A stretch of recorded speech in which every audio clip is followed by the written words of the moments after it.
waxaan kula wadaagayaa 3 si dhibaato lagu geystay oo aad uga gudbi kartid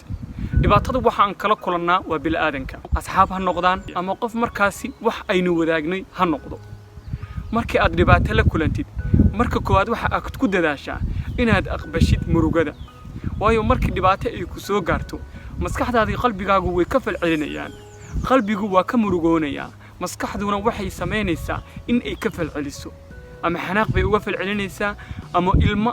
ooyin bay uga falcelinaysaa ama mashquulid aad jirkaaga ku mashquulaysid baad uga falcelinaysaa falcelintaasi inta ay socoto murugo ayaa la yiraahdaa murugadaasi aqbal waxaad niidaada gelisaa in dhibaato ay ku soo gaartay waxaad niidaada gelisaa in dhibaatadaasi aad ka bixi doontid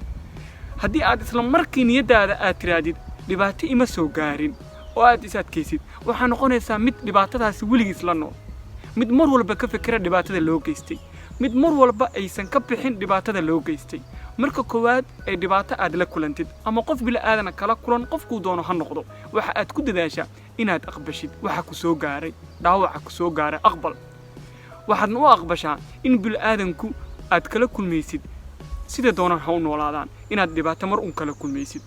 waayo waxa ay doonayaan mararka qaar bilaadanku ma garanayaan way iska ka dhibaataynayaan qodobka labaad waxa aad ku dadaashaa qorshe inaad samaysatid qorshe marka aad leedahay waxaad noqonaysaa mid qorshihiisa mar walba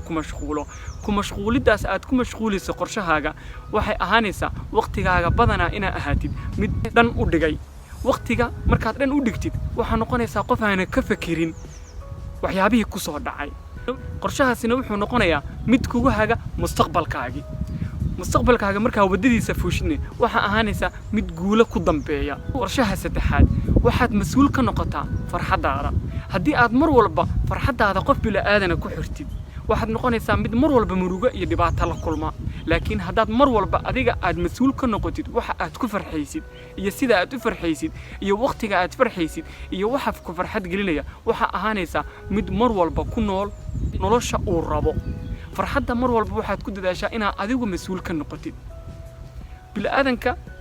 aad dhibaatada kala kulmaysid mararka qaar ayaga ayaan farxad isa sii karin qof aan naftiisa farxad sii karin haddii aad adigu farxad ka sugtid waxa ahaanaysaa qof mar walba dhibaato la kulma saddexda qodob aan kula wadaagay ayaan dib ku xasuusinayaa qodobka koowaad wuxuu ahaa murugada aqbal qodobka labaad qorshe samayso qorshuhu markaad qorshe samaysatid waqtigaaga dhan ayuu u dhacayaa waayo qorshuhu waxa uu ka qayb qaataa waqtigu haddaad qorshe lahayn waqtigii baa kugu badanaya waqtiga markuu kugu batana dhibaatada ayaad la noolaanaysaa qodobka saddexaadna wuxuu ahaa farxadaada mas'uul ka noqo assalaamu calaykum